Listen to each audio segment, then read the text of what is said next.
What's crack-a-lackin'? Welcome in to My Mind is a Weapon Fantasy Football Show. Welcome into episode 112, everybody. I am your host, Sleazeball. Today's episode will be my wide receiver rankings, top 36 in the tiers here, heading into week 8.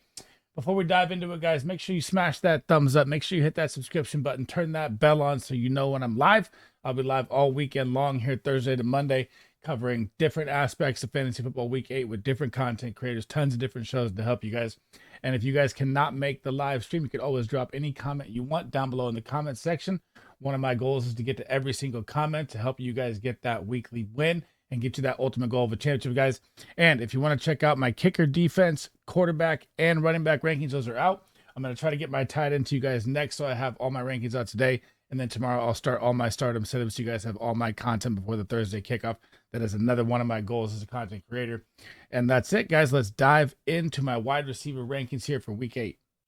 So if you guys are new to the channel, here is my wide receiver ranking board for week 8. And at the bottom, my goodness, the injuries just keep piling up, guys. It's absolutely crazy this year. DeAndre Hopkins, little injury, may play, may not play. Puka, designated off the IR. I don't expect him to return here in a short week. You know, Thursday Night Football, I'm not buying that. Week 9, most likely his return. Mike Evans out till week 11. DK Metcalf week to week. Brandon Ayuk and Chris Godwin, their seasons are over. Blows my mind as a Niner fan. $30 million contract. Ugh. Rashee Rice season over. Jameson Williams, PED suspension. Shaheed season over. And Nico Collins still on IR, guys. So many holes at wide receiver. It is absolutely crazy. Now, let's dive into my rankings here heading in here. Baller tier, starting off with number 1, none other than Justin the Jettas Jefferson. This guy's just the best wide receiver in football. You could either say him or Jamar Chase, but man, I'd lean Jefferson by a smidge here. The Minnesota Vikings get Thursday Night Football versus the Los Angeles Rams on a short week. The Rams defense has been beat up all year long. They currently rank 12th versus the wide receiver, giving up 30 points a game. They rank 15th in the red zone, and they give up 127 yards a game to the wide receiver position.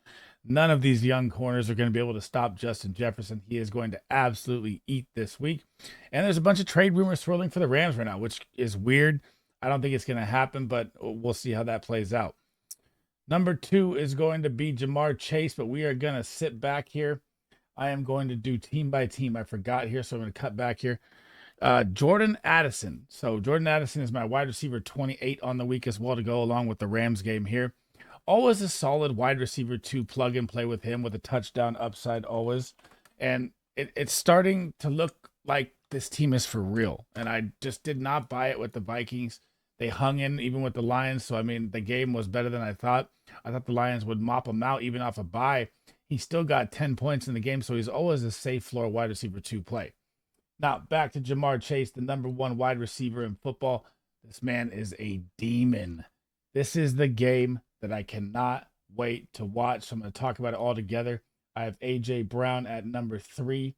Let me scroll through here. I have T. Higgins at number 18. And I have Devonta Smith at number 30, guys.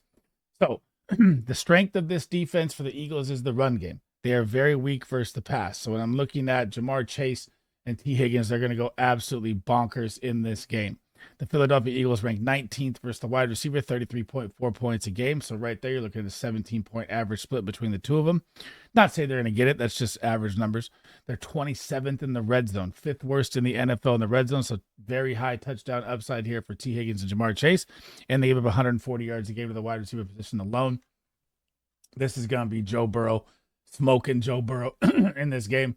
And I cannot wait to see the Bengals play them at home. And I have this sneaky feeling the Bengals are going to win this game at home. They're on a little streak right now. On the Eagles side, A.J. Brown, this guy is just a monster in fantasy football every single year. Just 100 yards and a touchdown. You can almost book it every single game. I think he has like 12 out of 14 games now with 100 yards leading into last year. The guy is just an absolute specimen. Now, the Cincinnati Bengals defense, guys, ranked 17th.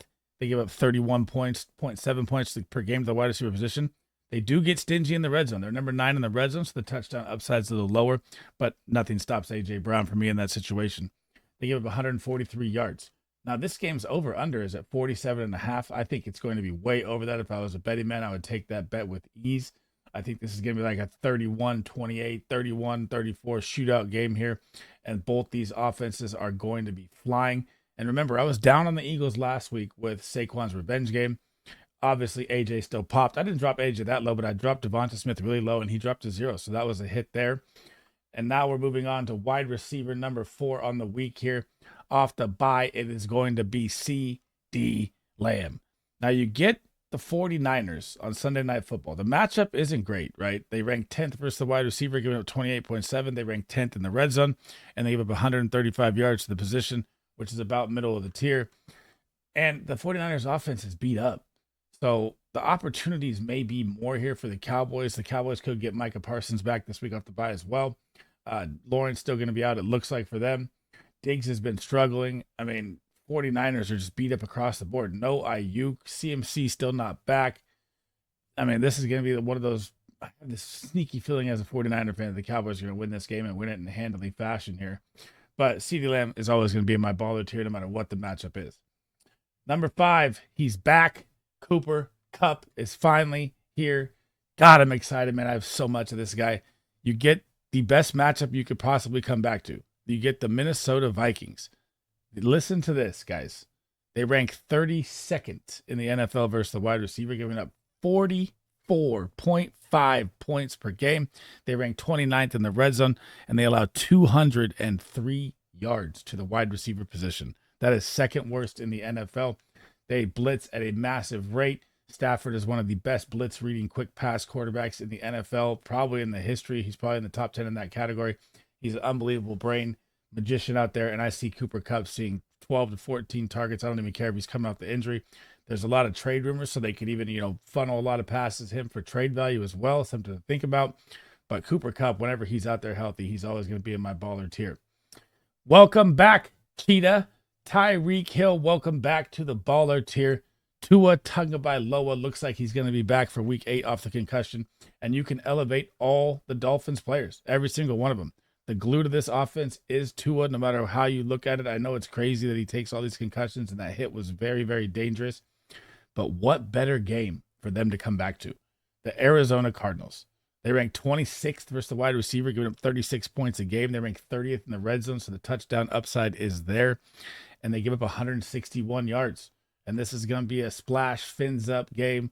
Waddle, Hill, Achane, everybody back in your starting lineup. If you didn't watch my waiver wire video, check that out. Go grab Tua Tagovailoa. And man, I can't wait to see them back out there healthy. Number 7. Oh, I should have talked about Jalen Waddle also. I forgot. I keep forgetting this in my videos. So I have Jalen Waddle as my wide receiver 23 also, guys. Number 7, and we're going to talk about them both here. And I'm not going with Romeo Doubs. I know he saw 10 targets last week. I know he's had 2 back-to-back games. I just don't trust it. I'm going to bank on the Christian Watson. I'll talk about it here in a second. So I have Jaden Reed as my number 7. I have Christian Watson at my number 29. And this is the best matchup you can get for the Green Bay Packers. The Jacksonville Jaguars ranked 29th. They just got shredded. They get shredded every single week, no matter what it is, running, passing. They give up 41 points a game to the wide receiver position. So you could even say Romeo Doubs is a great flex play. Jaden Reed is going to bounce back off of that 2-point game last week. They rank 23rd in the red zone, so the touchdown upside is there. And they give up 177 pass yards a game just to the wide receiver position. That is 4th worst in the NFL. Jordan Love, like I said in my QB video, has a chance at QB1 this week. And the Green Bay Packers receivers are going to absolutely eat in this game. I don't know why Deontay Johnson, I'm in the wrong spot. Number 8 here in tier 1. This is what happens when you sprinkle around. Amon-Ra St. Brown. And I know this is low for Amon-Ra St. Brown, but there's a reason behind this. So I would always have him in my baller tier usually. But you're playing the Tennessee Titans. They're number 6 versus the wide receiver, getting 27 points a game. They're number 5 in the red zone, and they allow 124 yards per game. So that's top 5 defense right there in yardage as well. So it's a tough matchup. But the way I look at this game for the Lions is the Titans are going to get blown out. The Titans offense is absolutely just done. I mean, I don't even really want to watch them anymore, but I do for the content. I mean, Will Levis, Mason Rudolph, whoever it is, this Detroit Lions defense is nasty. Even without Hutch out there, they're still getting after people. And I think it's going to be more of a Gibbs-Monty game, but Titans are also good versus the run.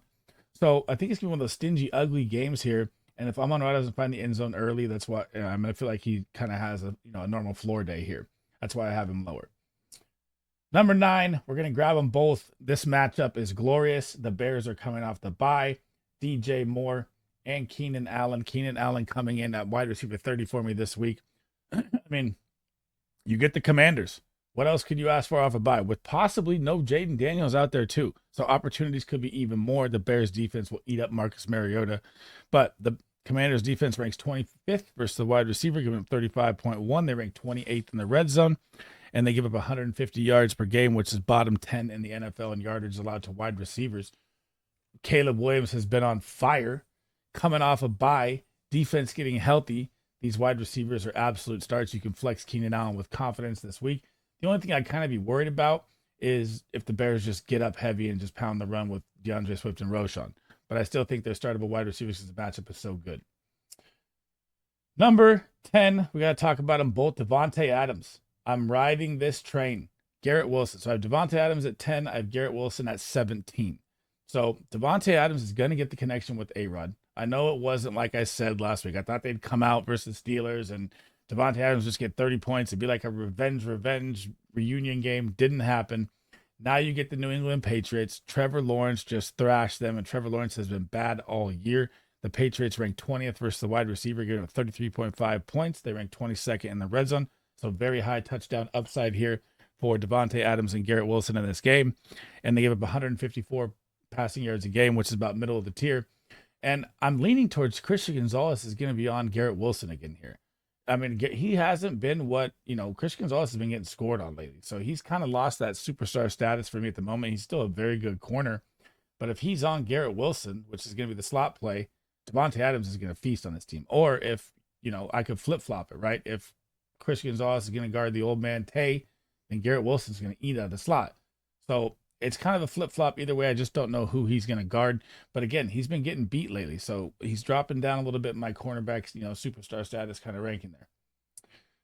Number 11, the wide receiver 3 on the season, Drake London. The breakout is here. The connection with Kirk Cousins and Pitts and him is getting so good. I'll talk about Pitts in my wide receiver video. But Drake London in his past 3 games, guys, is 33 points, 20 points, 19 points. Absolutely feasting. You get the Seattle Seahawks in this game. This is going to be a shootout game that you want every single piece of. Never mind, they do not play the Seattle Seahawks. I am wrong. They play the Tampa Bay Buccaneers, who just lost Mike Evans and Chris Godwin. So I'm looking at the spread on this game at 47.5. I might even take the under there because I feel like they haven't, registered that to the Bucs yet. I know the Bucs scored a ton of points in garbage time last night in Monday Night Football. Super sad to see Mike Evans play with a hamstring and go down. And then, God, what is Chris Godwin doing in the game? At the end of the game in garbage time, I'm blown away. But Drake London gets the Bucs, and this is the perfect advantageous matchup for them. They rank 28th. They give up 36 points to the position. They do get a little better in the red zone. They rank 18th, and they give 162 pass yards to the wide receiver alone here. What I'm afraid of and why I have Drake London lower here is I'm afraid that the Bucs, our offense is not going to move the ball well, and you're going to see Bijan just tear this team apart. That's the only worry I have. So, like, if he doesn't score early, I'm going to be kind of worried, kind of like an Amon-Ra situation where they both just have a floor day. Number 12, released from the hospital today, Deebo Samuel with pneumonia, hopefully back for the game. Again, guys, you got to check the updates on this all the way to make sure, that he's out there playing, because obviously they gave us some crazy nonsense last week and pulled him out late in the game. So if you had him in your roster, you're probably screwed, which the NFL's got to fix these updates, man. It's been so crazy this year. But you get the Dallas Cowboys, and Brandon Ayuk is out. So you're going to be the lead focal point wide receiver unless you think Purcell and Juwan Jennings are going to be. I don't think so. I think they'll see enough targets, but I think Deebo loves to play the Cowboys. I thought he was going to be out there last week versus the Chiefs. He wanted to play versus the Chiefs. You could see it on the sideline. But, man, the Cowboys rank 18th versus the wide receiver, giving up 32 points a game. They rank 20th in the red zone. So high touchdown upside there. They'll sprinkle in some Z-back plays or some running back plays with Deebo as well if he's back out there healthy. And they give up 150 or 140 yards to the wide receiver position, which is middle of the tier. And this game, the Cowboys do struggle versus the run too, so I could see a lot of Jordan Mason and the Niners trying to control the clock.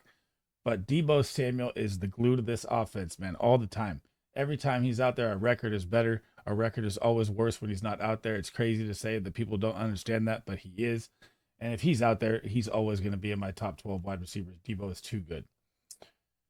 So number 13 was Devontae Smith. Number 14 is going to be Chris Olave here. And none of this makes any sense. So I'm throwing all the stats out the window here. So they're going up against the Chargers. They're at the Chargers. The Chargers rank 3 versus the wide receiver, getting up 24.6. They just locked up Marvin Harrison. They rank 8th in the red zone, and they have 113 yards to the position, which is second best in the NFL. But that's because they've been able to control the clock on the ground, and that Monday Night Football game was ugly. Now, if Derek Carr is back, which the updates are that he's fighting to get back, this will be a 30+% target share for Chris Olave, regardless of the matchup. And that's what I like about fantasy football. Volume is king, right? Rashid Shaheed out for the season.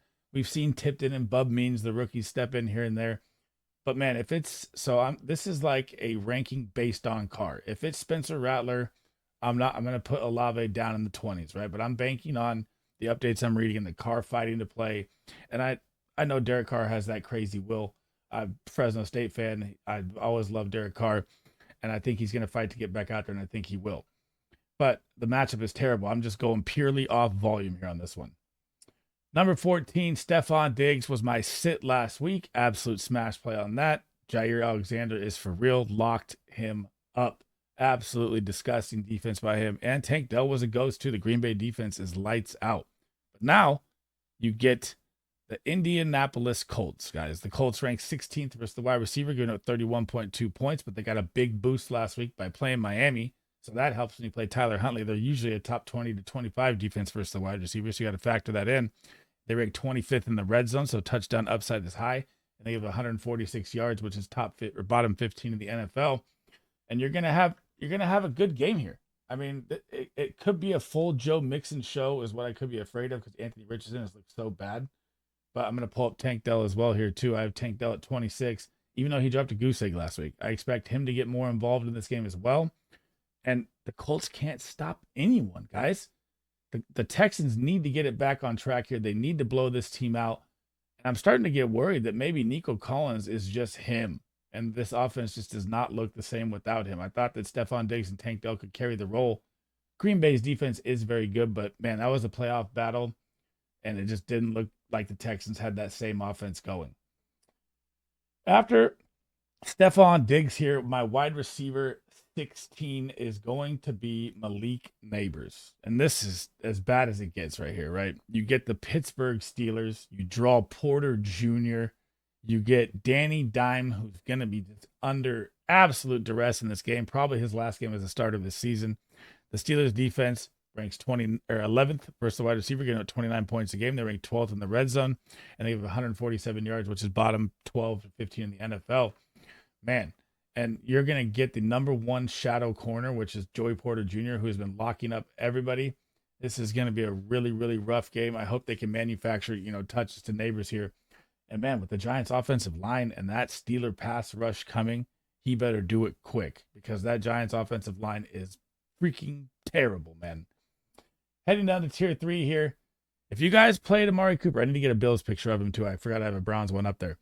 But if you guys played Amari Cooper last week, kudos to you because that's as lucky as it gets. He only ran 12 routes. That's it. 12 routes with the new team, caught a touchdown, so saved everyone's day if you started him. That's as lucky as it gets, man. I'm telling you. Now, you get this matchup here this week. You get Seattle. This is going to be one of the matchups to watch of the week. This is going to be a shootout game here. And possibly no DK Metcalf, which was really going to hurt Seattle here if that's happening. I know he's week to week, but he's fighting to play. But in this game, when you get the Seattle Seahawks, their defense ranks 13th. But again, like I say in all my videos, they rank 13th versus the wide receiver, yeah. But their first 3 games was Bo Nix's first game, Jacoby Brissett, and Skylar Thompson. So they're really kind of a fraudulent defense when you're reading the numbers. I don't buy that at all. And I think they're more of a top 20 defense versus the wide receiver. But we got to go through the numbers. They rank 17th in the red zone. They give up 125 yards passing. See, if they played like if they had like the Steelers schedule, their defense would be way, way differently ranked. So, like I said, again, I'm putting them about 18 to 20 as a defense. And Amari Cooper now is going to play more than 12 snaps. And he's definitely going to be a start this week, or definitely flexible. I don't think he's going to get his full work share yet. I think he's going to get probably, 60, 70% this game. Then next week he'll be back, give him 2 weeks to ramp up. Then he'll be back to 80, 90% snaps in the game. Coming in at number 18 number 20 is Brian Thomas, the man Jr. This guy is so good at football. It is freaking crazy, guys. I mean, he is leading every rookie in every single category and was drafted behind them all. Absolute steal of the draft was Brian Thomas Jr. 22 points last week. He's had 3 games of 20 points, 5 games over 12 points. And Christian Kirk is becoming a ghost. The only problem I have here and why I have him lower than most, right? Most people are going to have him top 12, top 15, is because look what just happened last week to Stephon Diggs. The Green Bay Packers defense is for real, guys. They ranked 14th versus the wide receiver, getting 30.3. They ranked 26th in the red zone, so his 6'4" frame could get a, high touchdown upside there. But when you got Jair on you, this guy has been out of control lately, man. The Packers are on a mission. Stephon Diggs was just absolutely shut out. Tank Dell was completely shut out. So that's the only reason I'm worried and have BTJ a little lower. Now, here we go. He's ready. Number 21, George Pickens just jumped up. I had him at like 30 last week. I did not think Russell Wilson would come in. I did not think that he'd be able to beat the Jets. But of course, the one play Sauce Gardner gets hurt on, they go right at the backup corner and Pickens gets a touchdown. So that is something you have to think about as well, because he didn't do anything else really against Sauce besides a deep ball down the sideline, which was a great catch. But Russell Wilson is now going to unlock this guy. You get the New York Giants. They rank 15th versus the wide receiver, 30 points per game. They rank 13th in the red zone, and they give 133 yards. So they are like a top 12 to 14 defense all around versus the wide receiver. But the difference here in this game that I think is going to be different from the Jets game, right? So I know Russell came out, and everyone's let's ride, or whatever the new Steelers term is, right? The Giants front is disgusting. They probably have the best pass rush front 4 guys. And the Steelers are shifting offensive linemen in and out, 4-stringers, 3rd-stringers. I just have this feeling it's going to be a quick release game, and Pickens thrives on the deep ball. He hasn't really become that possession receiver. Yeah, he can get it, if the play breaks down, but you don't see a lot of, comeback 10-yard routes with him that much. He's more of a deep ball go-getter. And this pass rush is going to get after that line. So, the difference, you could argue back saying that the Steelers defense is going to crush the Giants. Yeah, I'll give you that 100%. But I just feel like it's going to be a tempered game here for George Pickens in this game, because that front is going to get after him, and it's going to be a quick game for Russell Wilson passing the ball here. After George Pickens, man, I was super high on Zay Flowers for the Tampa game, and it was the Rashad Bateman show. If you want to check out my sleeper video from last week, Rashad Bateman was one of my sleeper starts. I'll take credit for that one. That was a good call. But the matchup here, you get the Cleveland Browns. You're going to get Jameis Winston. You're riding high. Your 4-game win streak. You're rocking Derrick Henry for 200 yards a game at this point. I mean, it's out of control how good King Henry has been. Should have been the number 1 pick in fantasy football. And it's just one of these games where I don't like him. And the matchup is here for him. They rank 24th versus the wide receiver, 34.7 points, 19th in the red zone. And they give up 147 yards to the wide receiver position. But I just have, and Mark Andrews is emerging. I told you guys to buy low on him too. But I just have this feeling that if Jameis Winston's the starter, or if DTR is the starter, that it's just going to be ugly, and it's just going to be a King Henry division ground and pound. This is how these teams play each other. It's never usually high scoring. Cleveland Ravens are usually like 21, 24. Really ugly game. And I don't think, and he got kind of banged up, so I don't think Zay's going to have that big of a game here. Heading over to Marvin Harrison, I'm getting really worried about Marvin Harrison Jr. And I'm like, man, I have him at wide receiver 24 right now. You should be getting a 30% target share with Kyler Murray. Something is not working in Arizona. And you have to think about it like this, too. Last night on Monday Night Football, playing the Chargers, yes, the Chargers defense is top 3 versus the wide receiver. They were down their 2 starting corners last night, and Marvin Harrison could not get loose. I mean, I am starting to get very, very worried here. And if I'm looking ahead, right, and I look at the Cardinals' schedule here, like I'm thinking about a video coming ahead. After this, they get Miami, right? Miami is number 1 versus the quarterback or versus the wide receiver on the season. That's what they're heading into right now. That's what Marvin Harrison Jr. is heading into. The number 1 defense that allows 22.7 points, They're number 2 in the red zone. They only give up 115 yards, which is 4th best in the NFL, right? And Tua's back. That could just blow them out. I mean, then you get Chicago, the Jets, then you get a bye. These next 3 coming games here for Marvin Harrison Jr. are so ugly that I don't even know. I mean, man, he's probably gonna keep dropping in my rankings at this point unless I see something different here. Heading down to tier 4, number 25, Michael Pittman Jr. And it's just shambles. I love Michael Pittman. I was super high on him in the draft, and I just cannot figure out why Anthony Richardson cannot complete a pass under 20 yards. I saw an accuracy stat that someone tweeted. I should have put it in the video. Out of 2,000 quarterbacks in the past 10 years, 2,000 that have made this ranking scale, he ranks 1,999 second to last out of 2,000 quarterbacks in accuracy rating per throw. I mean, how is Michael Pittman ever really going to be what he should be with this happening? If Joe Flacco is out there, I'm putting Michael Pittman in the top 12 to 15 every single week. But at this rate with Anthony Richardson, I'm just losing hope, man. It's just killing me. And you get the Houston Texans. This should be a plus matchup. The Houston Texans rank 23rd. They give up 34.1. They rank 16th in the red zone, so they stingy up a little bit there, middle of the pack. And they give up 145 pass yards a game, which is right in the middle again. But again, Anthony Richardson isn't even passing for 100 yards.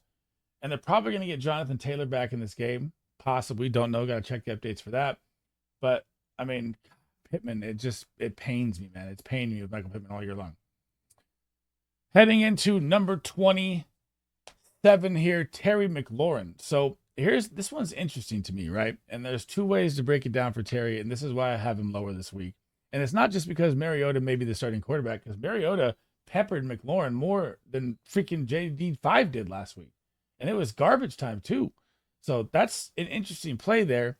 But you get the freaking Chicago Bears defense, and you get Jalen Johnson, absolute lockdown corner, ranked number 1 PFF in the NFL. And they rank 7th versus the wide receiver. They rank number 1 in the red zone. So probably very low touchdown upside there. Obviously, that's why they're number 1. And they give up 131 yards, which is bottom 10 in the NFL. And they're getting Brisker back. And their defense is getting healthier. And they're off a bye. Chicago is going to be flying around here. I think Mariota is going to be running for his life. And just lower on Terry, even though Mariota fed him. So, I mean, you can still flex him, and that's fine. I'm just a lot lower on Terry this week. Even if JD5's out there, I'm still lower because his defense is so good. Heading down to tier 5, so I had Jordan Addison, Christian Watson, and Keenan Allen. That rounded out the 30. We talked about them. 31, Deontay Johnson. I don't know if he's crying to get traded or what is going on with him. You get the worst matchup possible. Do not start this guy. He is going to be on my bench 100%. You get the Denver Broncos. Number 2 versus the wide receiver, 24.5 points per game. Number 7 in the red zone, 116 yards allowed, 3rd best in the NFL versus the wide receiver position. And Patrick Surtain was out last week with concussion. Looks like he's going to clear protocol this week. He will be back out there shadowing DJ. That guy has not given up anything to any star wide receivers all year long. This is an absolute sit for me with DJ. Number 32. I told you guys last week, man, if you like to play the boomer bust, that's on you. I never liked the boomer bust. Xavier Worthy is not a possession receiver. He is a gadget guy they have to manufacture touches for and try and hit a deep ball. But guess what? Mahomes' deep ball has not been working this year. Yes, is he going to get a possible boost because Rashee Rice and Hollywood Brown's season have ended? For sure. The Chiefs are going to try and bring in some wide receiver here. You know it. Juju Smith-Schuster just got hurt as well, too. I never trusted Juju anyways. I said sit him last week. I don't buy one-game hype with a guy with robotic knees. But the Kansas City Chiefs are going to get the Raiders. And I have this feeling here. The Raiders, let's talk about the Raiders first. So they're 8th versus the wide receiver. This is their strength. 28.3 points per game. They're 14th in the red zone. And they're 128 yards per game for the wide receiver position. So they're about a top 8 to 10 defense all around versus the wide receiver. Where do they struggle? The run game. Who's been leading the run game for the past 2 weeks, carrying this team on his back? Kareem Hunt. That is exactly what is going to happen here again. I do not like the boomer bust unless you want to take it again here and hope he hits one with Xavier Worthy this week. 33 is going to be Calvin Ridley, and the wheels have fallen off completely for the Tennessee Titans. It's I don't even care who they play. I mean, the only hope Ridley really has to be a serviceable starter the rest of the season is hoping that DeAndre Hopkins gets traded and that way he gets more volume. Because you get the Detroit Lions now, and this is a plus matchup. The Detroit Lions are 31st versus the wide receiver, and yet I still have Calvin Ridley in the bottom of the barrel. They give up 43 points a game, but they rank 6th in the red zone, so they're really stingy up there. They give up 213.2 pass yards per game. That is the worst. But you have Will Levis or Mason Rudolph at quarterback, so I don't even care. It's been so bad. So Calvin Ridley, you can throw him in there if you want. I have him at wide receiver 33. Don't love it. Number 34, this one really, really hurt me last Sunday in London. I was super high on Pop Douglas. I had him as a smash play. The matchup was great versus Jacksonville. They're terrible at everything on defense. And he has some random flu, doesn't even play the first half, but comes back in the third quarter. And when you play in the third quarter, all your betting slips are screwed. Played one drive. So it was like the most rigged thing I've ever seen in fantasy football. And he's out. And now we're looking at a matchup here against the New York Jets that I actually am okay with because they're going to be playing down. Volume, is king when you're down. I don't think the Patriots are going to win this game. But the Jets rank 5th versus the wide receiver, giving up 26.4 points. They rank 11th in the red zone. They rank top 10 in yards per game to the position. And you have Sauce and Reed on both sides. He'll probably draw, both of them as time goes on here. I hope I get some Javon Baker out there, maybe free things up for DeMario Douglas. But I think Hunter Henry is becoming the massive security blanket. But if you want to take a dart throw flex play, I'm not against it with DeMario Douglas because I love Pop D a lot. I mean, I'm a huge fan. Don't let my bias get to you, though. Number 35, I don't know what to do here.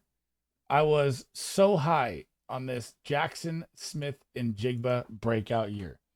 He has had DK Metcalf draw all the doubles all year long. Oh, Tyler Lockett even on the outside.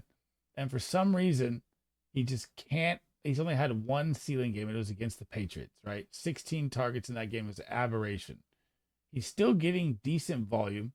But if DK Metcalf is out, I mean, here's how I look at it. If he can't get open with DK out there drawing the attention, what is he going to do as the main guy? And Buffalo is no joke versus the wide receiver. They rank 9th. They have 3 corners that rank in the top 12 of PFF, inside, outside, and nickel. Their pass defense is phenomenal. They give up 28 points per game to the wide receiver position. They rank 4th in the red zone, so touchdown upside very low. And they give up 126 yards, which is bottom 10 to the wide receiver position on the year. Buffalo's weakness is the run game. That's why I'm so high on Kenneth Walker in my running back video. And I want to be high on Jay Season. I want to put him in the top 20 where he should belong if DK is out. But again, pay attention to those updates. DK is week to week, so we don't know that yet. But I mean, if there's anybody that can fight through it, it's that guy. He is just built like a freaking Hulk, man. Now, number 36, Ladd McConkey. So the Chargers, for the first time all year long, passed for 300 passing yards, which was absolutely crazy. Still lost the game, which is going to get into Harbaugh's head and think they should have ran it more, guaranteed. But you get the Saints here. Saints are reeling. No Carr possibly. Again, well, I'm banking on Carr being out there, so let me change that. But if Spencer Rattler's out there, good Lord.